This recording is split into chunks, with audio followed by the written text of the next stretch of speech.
Hey guys, it's Scott from fxmissions.com. Just a note, I've finished the trilogy of anthologies from the forefront, and all 3 books are currently available on Amazon. Welcome to From the Forefront, an FX Missions podcast with your host, Scott McClelland. Far and wide, and sometimes here at home, these bold and courageous souls that answer the call to missions have a steely metal that insists pioneering be part of their daily routine. Let's gather today and learn from those on the forefront. Here's Scott. Hi, Scott McClelland here with your FX Missions From the Forefront podcast. Thanks for being here. Hey, we're pretty excited today, marginally excited, and our excitement will, it'll go much higher. As we get into the conversation with some friends I've recently met, at least they seemed friendly when I met them. No, just joking. Tim and Cristi Vanderwerf. Can I get an amen? Amen. You guys are like a personality plus, and for that, I'm very excited. That makes for an interesting podcast, which I think we may have that this very day. Thanks for being here. So where are you guys, where are we talking to you from today? Where are you guys at? Well, yeah, we're excited to be here too. Right now we're calling from San Miguel de Allende. Can you say that in like thick gringo accent so the U.S. people can understand? San Miguel de Allende. Okay, now can you do it in Texas accent? You can try that out, Chris. I don't know. San Miguel de Allende. Oh, there you go. Good job. So for our entertainment value, thank you very much. That was wonderful. Anytime. The San Miguel de Allende, Central Mexico. I guess I've heard that San Miguel there's more American, like U.S. expatriates, expats that live in San Miguel per, number of people who live there than anywhere else in Mexico. Have you heard that? I think long term that's definitely true, partly because we're so far from the border. There's other towns like closer to the border, like a town like Rocky Point, but a lot of those people are seasonal. They'll just drive back and forth between Arizona and the beach. That would make sense. There are around 10,000 American expats and around another 5,000 either Canadian or European foreigners. And especially during the months of November to March, we have the snowbirds, so there's a greater population during those months. But yeah, it's pretty nice. It's a super pretty town, very colonial. People love it for the weather and the people, obviously. But it's pretty, of course. Pretty nice. Well, I've got to say, San Miguel is a personal favorite of mine. I've been there, a handful of times. Spent some time there off and on. And it's really cool. The churros cannot be beat. I got to say that. And, it's just the vibe of the city it's not too big. I mean, you don't get that, Mexico City feel. Yeah, for sure. Still a little town.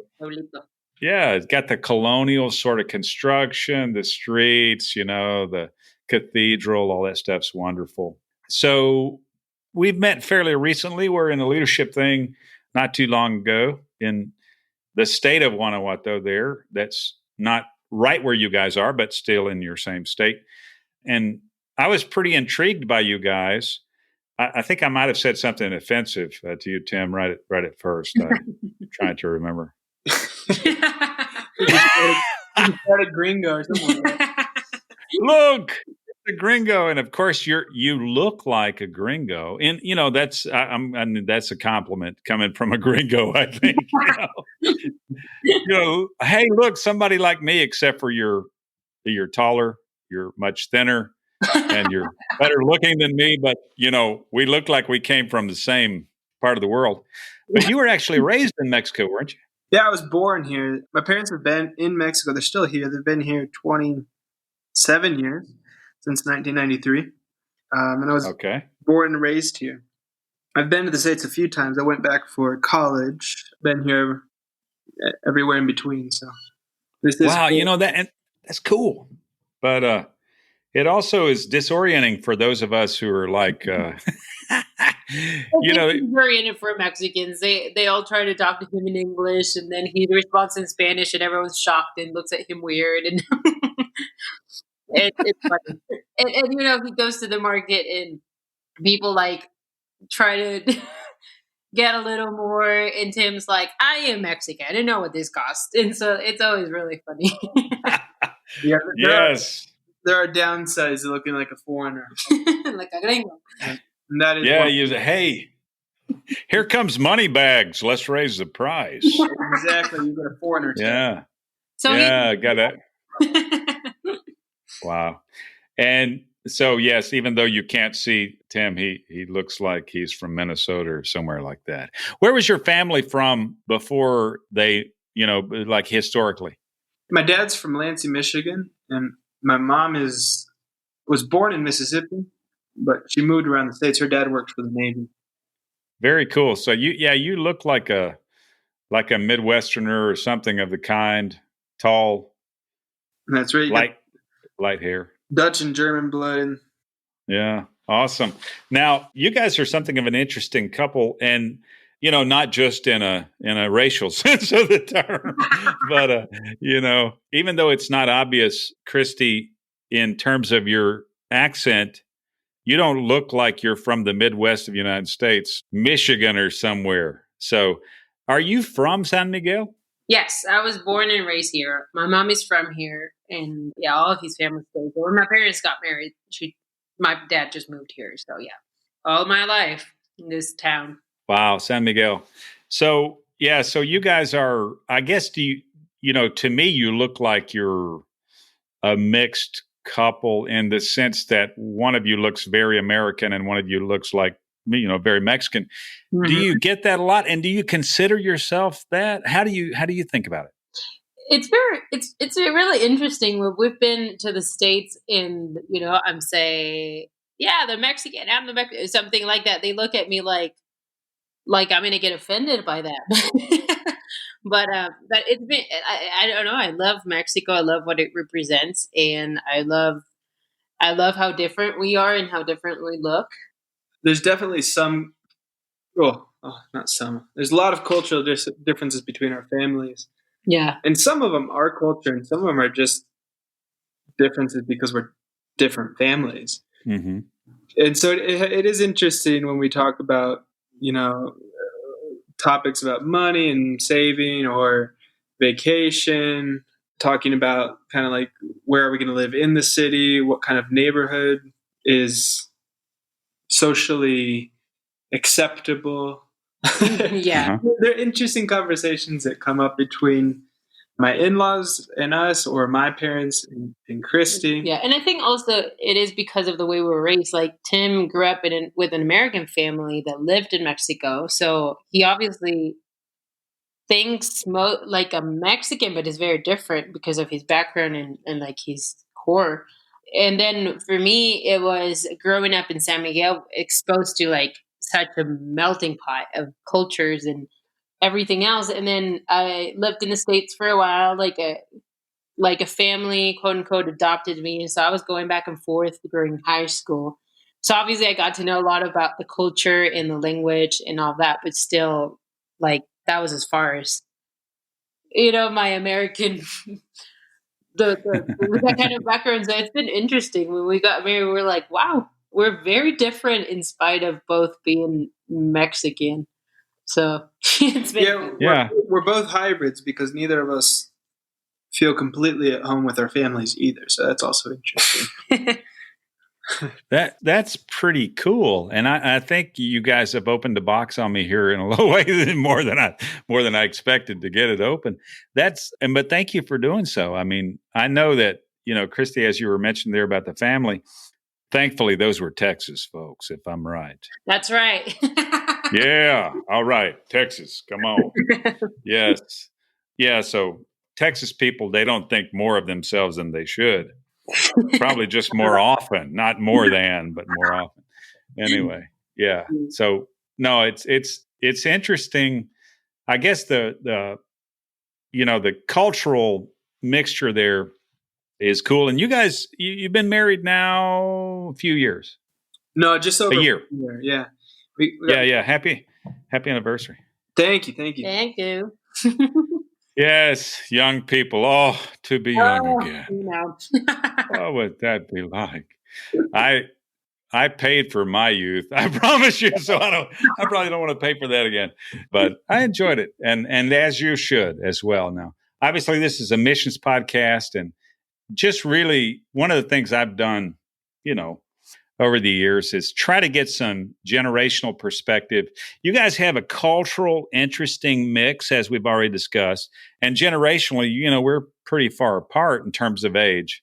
But as you already said, in terms of recorded history, we're really close to the same age. That's right. Only a few gray hairs separate us, that's all.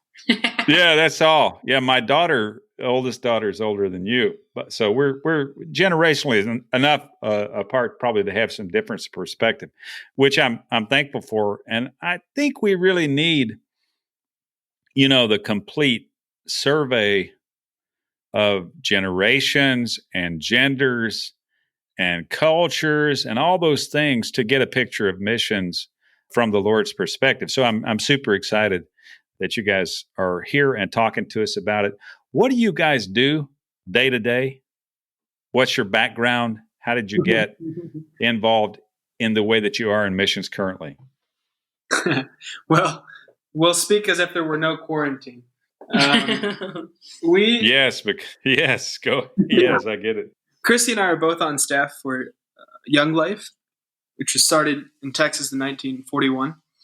So one of the things we told them when we got hired is we feel called to Mexico. So if it's Young Life, it's Young Life. If it's anything else, we'll still be here in Mexico. So that's kind of how we got involved to the point where we are now. Obviously, there's a whole bunch of history to both Cristi and I. Both of us had the opportunities to live and work in the States if we had wanted, or really any other place, but we felt called to Mexico. And God opened the doors to start that out with Young Life. Cristi had been working for Young Life. When we got married, Cristi had already been working for Young Life for about 2 years. Mm-hmm. She started in 2017, and I started in 2019. So Young Life, we try to fulfill Young Life's mission, which is giving every young person the opportunity to hear about God and Christ and grow in their faith. So that's Young Life's mission. So we introduce kids to Jesus and grow their faith. Yeah. Mm-hmm. So that has been, we're very young and we're starting out in ministry. So that has been really nice to have structure around us, at least this point in our life, where we have kind of a set of rules to follow. So yeah, we have a team and we're part of something greater that has been running for a longer time. So we're really thankful about that. Yeah. So Young Life kind of breaks down into kind of 5 basic components, which is contact work. We go to where the kids are. So we work in schools that have opened the doors. We hang out in parks. We meet neighborhoods. Yeah. The kids in our street, we hang out with them, but we're always trying to go to where kids are. So whatever excuse we can get to hang out with the kid, that we take advantage of that. So contact work is one. Then we have club, and club is just a fun time to hang out. Once a week, and there's games and there's music and there's a small portion of like a small little message from the Gospels with a personal story. After club, then there's camp. And so camp, we try to make... Camp is a fun week for kids. We try to take them out of their comfort zone and give them the best week of their lives experience when we really introduce like everything about the gospel and the person of Jesus. And we extend the invitation of actually getting to know him more. So camp is awesome. Like camp is one of the coolest things that we get to look forward to because it's kind of the culminación, the culmination of all the work throughout the year. It ends up coming to fruition at camp because we'll get to know them then. Side note, that's actually how we met you, Scott, because that's how we met the camp directors with the place we were staying at for the leader Yeah, meeting. So that's really fun. just a little fun detail there. Very cool. Yeah. I might have realized that, but maybe not. But no, thanks for. Did you guys do some Young Life stuff at Chris and Jesse's camp? Yeah, so we had Mexico's first university camp there. Yeah, so okay, and we'll have a camp again this summer there. Yeah, we really like how Jesse and Chris work, and we love the environment and everything that they do. So it was nice to come together in mission. And then absolutely, Tim. So after camp, then we have what's called campaigners, and really the only reason it has the title campaigners is because it's another C word, but that's just Bible study with kids. Yes, that's Bible study with kids, and then the last thing is committee. So we try to raise a local committee where the areas that we're working with, like an adult committee, that they can really support the mission and talk to parents and get them involved. And they're pretty much the ones that keep us focused on what the vision is. So we have a national committee, and then we have, because we're in San Miguel, we have a local committee, and then we try to raise a different committee in the areas where the volunteer leaders are working at. So that's kind of what we do every day. So it looks very different, but yeah, so that's the structure of Young Life. But day to day, what Cristi and I do is we're in charge of forming a team of volunteers, and they get the title leaders. And those leaders are responsible for going out in the streets with us and hanging out with kids and discipling kids. So those leaders are actually, when Cristi started, they are friends of Cristi's from her childhood that she invited to come along in that vision. So we walk with them. It's divided geographically. So we have 4 different geographical areas of work. And that's just depending on where those volunteer leaders live. So that's kind of what we do as like a job. We're in charge of kind of supporting them so they can do the work as volunteers. And obviously we model the work as well. So it's not intangible for those people. So yeah, to make the story short, we always hang out with young people all the time. We're feeding them and talking to them and having over weird hours of the day. So it's kind of what we do all the day. We had that's cool. This at the leadership camp, but the culture in Mexico is a sleep late, wake up early culture. And so they take it very seriously. Yeah, we'll have kids at our house sometimes up to 1, 2 in the morning. But, wow. Right.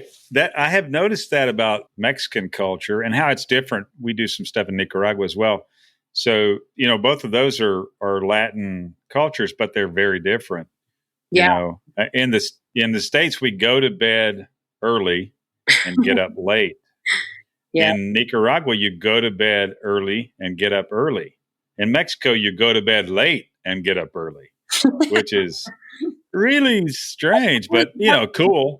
Yeah, that's right. You guys are sleep deprived at all times. Yeah, we feel that. I can well imagine.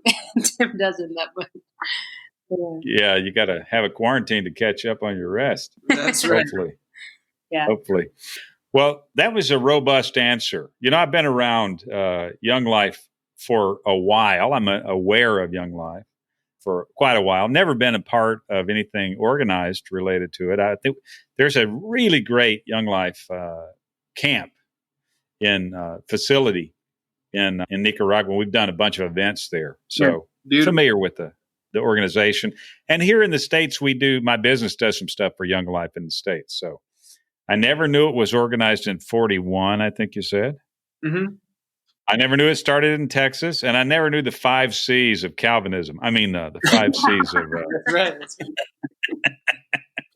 Yeah, but those first 2 C's are like, okay, the first thing we do is we do a lot of hanging out. That's the first C. The second C is it's also hanging out, but just slightly different. Yeah, that's right. And, more intentional, but it's hanging out. So pretty much we get paid to hang out with kids. Camp is hanging out, but in a different area of the country. Yeah. Yeah. So the third C is we hang out, but it's a different location, geography wise.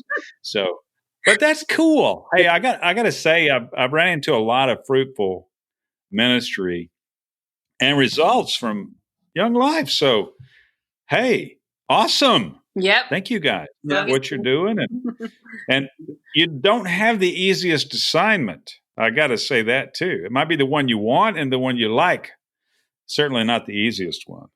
Yeah. That's true. Yeah. Yeah. It's got its challenges. I was a youth pastor for a number of years ago. So I kind of know a little bit of the drill. But that's pretty cool. That's pretty cool. Thank you guys for your efforts for the gospel. Let's talk a little bit about your perspective when it comes to missions. Now, maybe everybody's got a general idea about missions, and then of course it breaks down into specifics as people, get closer to their own story and maybe how they've been impacted. But I'm hoping you guys can tell me a little bit about how you regard missions. FX Missions, the organization I started with a team some years ago. So we all have our own concept there, but we try not to follow that gringo pattern, right? Yeah. That project oriented. Get out of my way. I'm on mission. I don't care where you live. We're doing it my way. Yeah. Yeah. And both Chris and I try not to do that. See a lot of that growing up. So yeah, I bet you did. Does a specific story come to mind for either or both of you? Separate stories, whatever, it's fine. I mean, I think we don't think about that a lot when it comes to missions. People from the States, God bless our hearts, right? I mean, I think we mean well. No, but sometimes the way we go about it is, it's like you think about what do they call it? Like the loud and obnoxious American who's outside of his country or something like that. So, there's a cultural, what is it? That's a recognizable thing in the world that people think about. What comes to mind? I heard an analogy that the United States is like the pretty girl where everyone knows about her, but she doesn't necessarily know about everyone else. Isn't it great? That's good stuff. Wow, I've never heard that. So I heard it a couple months ago. I thought it was pretty good. Well, as far as like a missions, what do we want in missions? I think that's kind of the question we're trying to get at.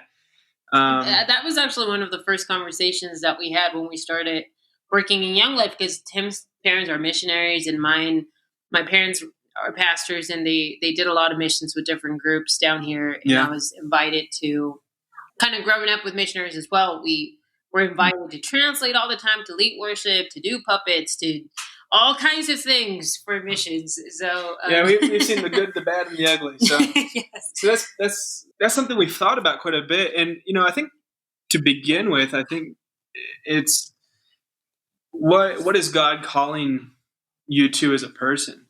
And I think it really begins with that, because no matter how long you spend learning about a culture, living in a culture, there's always going to be things that maybe about that culture or your own culture that are still wrong and twisted, going both ways. So there are cultural aspects to it, but it all begins with a calling from God, because there's just so much grace needed in all of this. Good answer. And I think that really the healthiest angle to come at this is just an angle of learning and, asking God to give you his eyes for people and his eyes for answers and solutions. Yeah, I think one of the stories that come to my mind was like when we started Young Life, there was a group from, I'm not going to say the state or the ministry, but there was a group from the state. Let's just say U.S. We'll just keep it general. From the U.S. And we had been working with a community that is nearby and trying to earn the right to be heard, coming from like knowing that they're demographically speaking, and also like in social economics, we're very different. San Miguel is really wealthy and the communities around it are not. So we're trying to be really careful and to talk to the kids and to really earn the right to be heard in the community, because kids were really excited about Young Life. And then we had earned a little bit of information and knowing some people from tienditas, little stores, and the parents and all that. And then this group came down, and I remember being in the first session because obviously I was a translator, and it was really interesting, like their whole talk about how they were coming here. To start with, their budget was ridiculous. Like if one of them would have not come here, we would have had enough money to like fundraise a year. So it was really expensive. I think each kid had to raise $10,000. Yeah, I think each kid had to raise $10,000, which is a lot for the budget that we were working with in Young Life the first year.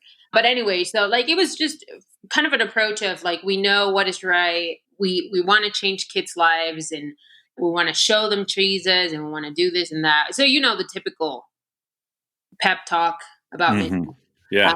But what was really funny, they prayed, they worshipped and all that. What was really funny is that they never included none of the Mexicans that were there that actually knew what's happening and what kind of city. They kind of have their Google information from the place, and it was interesting. You felt like you were invited to their thing, but you were just the translator or just like the cool person that is going to contact you with all these kids.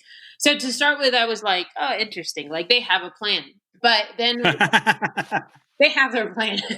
Yeah, they have their plan and they're working it. Thank you. They're working it, yeah. And you're like, that's not going to work, but you don't say because they're so people high about this, and they've been waiting for this trip so long, so you don't want to pop their bubble, I guess, or that's what I thought before. But then we were trying to do this special event at this community. To start with, I don't think special events are great. I think it's better just to get into the rhythm of what things are going. I think special events are great because they have their place. They have their place, but I don't think a mission trip should be based only on special events because it creates just a not normal rhythm, and you cannot keep up with that. If there's no mission trips, then that's dead, So anyway, but we tried to pull a special event because we saw the need of it. We've been working with them for a few months by then, and so we told them. They asked us, hey, what if we bring a meal? And we're like, that's great. Why don't you do this? So we asked them to bring sandwiches because kids love sandwiches. Tortas, en especial. Tortas, the good stuff. And so we told them, like, they don't eat tortas unless they have chile. So bring some cans of chile and all that. They arrived 2 hours late. All of them they were gone by then. So they were like excitedly waiting for us. And some of the leaders managed to get there because they saw that the team was not coming. And so they were kind of very disappointed because they're waiting for this. They arrived with hot dogs instead, which here in Mexico is really funny. You don't eat a hot dog unless you have chopped tomatoes and onion and jalapenos, like mayonnaise. So they just arrived with like the hot dog and the bread, and it was cold. They didn't have mayonnaise. They don't eat it with ketchup only. I know in the States they do, but here we have like a whole ritual with hot dogs. But it was really it was really stressful for us. All of our leadership was really stressed out because the kids were complaining and they couldn't understand when they arrived so late. They had the typical pictures, but none of them were trying to actually engage in a conversation or make it incarnational. And to make the story short, pretty much we lost our opportunity there. A lot of the parents were kind of mad. They were offended in a way. And I know they meant well, but it just wasn't what we asked. Like they had their plan and it didn't matter if we had been working there for a while. And so I think like that happens a lot. That's a very good bad example. It's a really good bad example. Yeah. And it's a good bad example. It happens a lot. Sadly, there's a lot. Probably there are many others that probably are equivalent. But and am I right? The kids were in a mission school. Like they had been 4 months or 5 months training and doing this, and this was their month mission field or trip. But I think that is a lot of what we've seen growing up. Not that everything is like that. I also have some great examples. But did we give you a bad example? What happened? That was a good example. Okay. We really enjoyed. Yeah, we really did time it. Yeah. But I think along you. with that, like when we do missions, whether long term or short term, we have to understand that God is working. The Spirit's been moving long before we get there, and our work isn't to colonize or bring culture to any one place. But I think, and so along with that, our job is to really listen to where the Spirit's already moving and come alongside that work and alongside those people. What my short-term missions can be very damaging and can be very harmful. But I'll give you a good example of short-term missions done right. My dad, when he was in his early 20s, he's just about to graduate college. He was part of a missions trip. I think they went to Honduras, if I'm not mistaken. And it was a longer short-term mission trip. I think it was around 6 weeks. And they went with the university, and the professor that went down with them, he had them take notes during the whole time. And they were really there just to learn about the work they had already been doing there and to learn how they can get involved long term. Not necessarily that place, but wherever God calls them to. Right. And that trip is what put Latin America on my dad's heart, and ultimately what led him down to Mexico, probably about 10 years later after that trip. And one of the things that professor said on that trip, he said, always ask the locals. He's like, the local pastors are going to be local Christians. So just in a lot of places, not every place, but a lot of places there ought to be local Christians. And to just ask them if you are confused or you have doubts, or if there's you're trouble, or you just feel like you're hitting a wall. Because a lot of times it's just cultural. A lot of times there's just cultural disconnects. There's things that definitely don't make sense in the States, but they make sense in Mexico. And a lot of that is working with the local governments and just trying to figure out how different cultural systems work. I think, which again comes back to, hey, let's approach this from a learning perspective. Right. I think one of the most powerful examples would just counter example of what the bet one I just gave, which I'm going to come back to that to tell you what we learned about that one. But when we first went to Nicaragua, Young Life decided to take all of Mexico. Mexico hasn't really been running long in Mexico. I mean, Young Life hasn't been running for long in Mexico. So I was the third person on staff hired to start Young Life here. And we went down to Nicaragua. And Nicaragua has been running for 30 years? 30. Yeah. But what was it powerful for me and Tim was that all the national directors and some of the area directors of different parts of Latin America, especially Central America, they divided us up, and we were learning basic concepts of Young Life from even the farmers. From discipleship, from people that were working in the finca growing coffee. And I mean, I know the finca. Yeah. And we thought that we knew how to do our job. But then when you hear someone that might not use the smartest words, or it's not his level of education is not like yours, but you just listen to him and he speaks with authority and is empowered by us listening to him because he has something valuable to share. I think for me, that was one of the most humbling experiences because I learned so much from that guy, and he just changed my perspective on discipleship. Because it doesn't titles didn't matter at all for them. It was all about the heart and the calling and what God was doing in him that he could share and thought he was valuable to us. So, I mean, the guy couldn't even look at our eyes because it was very different for me. I've never heard someone speak with such authority, even if he was a little kind of shy about it. So I think when we come to missions, the place in our hearts where we come from, I think it's so important. For me, I was telling the Young Life leaders were super upset at this group that came down, but we sat down and I was like, okay, let's talk about it. Because obviously there's much anger. And they were just talking about it, but we realized that we even do the same thing with something such as Young Life. We think that, because we use a different method, or because we think that what we do is working, we think that that is the only way. And so we just learned that coming from a humble perspective, like just coming from a learning perspective, just helps a lot. Talking about them, including other people that have been there longer. Because I think missions is just a partnership. It's like Tim said, the Holy Spirit is moving. If you come or you don't come, the Holy Spirit will still be moving. He'll still be lifting people in different places and making them leaders, right? So it's just like coming alongside and working together, what's so powerful and so important, because definitely the States have tons of things that we could, like you guys have so much. We were so blessed by you guys when we met you, because you have so much to give. But I think the beauty of when we came together was that everyone had something to share and bring to the table. And for us, that was beautiful. For me and Tim, we talked about it weeks after. So. Oh, wow. Thank you.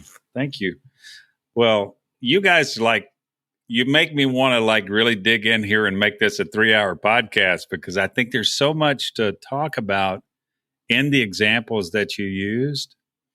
And, some of the places, we weren't in Nicaragua at the Finca together, but we've both been there. Right. And we're familiar with the place and the people and that. And then, of course, just seeing the experiences you're talking about. Wow. I'm very close to having a transparent moment here. Hopefully I'm not going to cry. I don't think I will, but I might. If you hear some whimpering, just hum or make a noise to cover it up. Yourself if you want. But one of the things I think we don't realize, and I'm talking about people from the States who go on a short-term mission, is we don't realize that so often we're bringing an equivalent amount of culture as we are of Christ. Yeah. And we don't realize that. Culture comes to you in your mother's milk, right? It's something that's not said to you, but it has an impression on you. Okay. And not only, it's like a contact lens, right? You don't see culture, but it shapes everything you see through it. Exactly. So it's invisible to you. But, if you're close to a fire, you're going to smell like smoke. You smell like the culture you come from, and you really can't help it. And that's not a bad thing, especially if you realize it. Yeah. When it gets to be a bad thing is when you don't realize it, right? And then you're thinking that what you've got to offer, this cultural, I'm going to say a few things here. I've already said too much probably, but the cultural superiority that so many of us in the United States feel like we represent is very off-putting to the rest of the world. And I think that's part of what the struggle was with your experience with the $10,000 ticket mission team. That's girl, don't get me started. I taught in a mission school for a number of years. Do I ever have some examples for you? Yes, but yeah, I really appreciate what you guys are saying, approaching the context as an opportunity to learn. We can all learn from each other. And who have you already decided you're never going to learn something from? You can learn something from your enemies. You certainly can learn something from your brothers and sisters. And I'm so tempted right now to get into something that would take a long time. I don't want to do that. I don't want to do it because I want to. We almost have to put this on pause and come back and do another session. And I would love to do that with you guys, because I'd like to go through with you guys and talk to you about an experience that I had my first trip to Mexico City. I would love to get into another session with you guys, because I think we're kind of out of runway on this one. And I also want to get you guys on the leadership moment where you can talk about different leaders that have inspired you. But I want to say thanks to you guys, and let's plan to record again soon. But I want to thank you for your approach even in light of what you've seen and some of the challenges and stuff that you've been presented, I don't get the feeling from you guys that you're jaded, which that doesn't come by default. You have to decide that you're not going to be bitter. No, for sure. And I think missions have such an important part of. I mean, they're such an important part of the kingdom of God. It's just it's part of it. I mean, you see Paul like doing short missions, and it's spreading the church. I think they're wonderful and they have their place. I think because of our context, we've seen so much of what's good and bad that we want missions to come here to San Miguel and to help Mexico because they help like push forward things. But I think they're done right are wonderful and they're such a blessing to ministries and to ourselves, and they're refreshing. But I think, I think when they're done thoughtfully. Yeah, there's not one solution to mission trips. Sure. And just be like, this is a good example of Cristi and I like. Hurry up, baby! We wouldn't have a lot of time. Just because cultures are different doesn't mean we have to change completely as individuals and as people. I think the difference in culture also brings. It's like it enriches. Yeah, it enriches. There's the shock of cold water, whatever it is. But it can't. That difference can be the stimulus of the movement. So we're not saying that either. For sure. I'm tracking with you totally. And just to be clear myself, every culture has a contribution. Right. Okay. Yeah. And a lot of times it's not even what you think it is, right? And every culture has a need for the contribution of the others. So it's not, yeah. Even the what? Even the Texan culture. Even and especially. Oh, you were talking about the contribution part. Thank you. No, I think we can definitely do better, and we want to do better. And I think part of doing better is the discussion, and getting it out there. So I want to get you guys back on and record again, and we'll do another session with you because I think it's worthwhile. And you've got some important things to say, and you've opened up some things I want to also talk to you about. But I want to conclude this session with the 4 S's of short-term missions. You did the 5 C's of Young Life. I got to somehow. I'll write it down. What are you guys know the 4 S's of short-term missions? Sweet and short. I'm just kidding. I have no idea. It's kind of a joke, but it's also not. It's not a joke. So. And I heard this from a long-term missionary, and I'm not sure what he was trying to say, but it made me laugh. So the 4 S's of short-term missions: show up, save the country, shop for souvenirs, skedaddle. Get out of there. Oh. Yeah, it's like leave in a hurry. Oh, so show up. That's it. Yeah, I've seen a lot of that. Yeah. Yeah, you've seen it. Show up, shop for souvenirs. No, wait, you're supposed to save the country before you shop for souvenirs, don't you know? Then you, yeah. So sadly, that's got a ring of truth to it, and we can and we will do better. But I would like to come back, get you guys on the program again, and talk to you about my first visit to Mexico City and some of the things that I encountered there. And just get your scan on that and kind of further the conversation. Would you be down for that? Oh my gosh, we love this topic. And yes. Oh, I think you can help us. You guys have a unique perspective being from you, Cristi, from a pastor's family, Tim, you from a missions family, and then both having exposure to the Texas culture, U.S. culture, and having some roots there for you, Tim. And then, Cristi, you spent some time here as well. So I think you're going to be in a position to help us when it comes to conducting missions in Latin America, people from the U.S. And one of my goals is to see people from Mexico sent all over the world. Yeah. That's one of my, that's important to me. So hopefully we can grow in that space as well. Yeah, we'll love that. We'll love that. Awesome. So as we're tidying up here and getting ready to shop for souvenirs, if someone wants to reach out to you guys or find out more about what you do or who you are, is there a place you could send them? I'm sure you're very active on Instagram. Maybe not. I have no idea. I'm just being stupid. I run our two accounts because Tim doesn't like it. But we on Facebook, if you want to know more about what we're doing right now, it's Young Life SMA, like SMA, San Miguel de Allende. Uh-huh. So you can find us there on Facebook. And then our Instagram, we're like at the Vanderwerfs. So that's kind of our account. And then the same thing for Young Life San Miguel is at Young Life SMA and SMA. Young Life SMA. SMA for those of you who are not getting it. Yes, SMA. Like San Miguel Allende, right? Right. That's so. Yeah.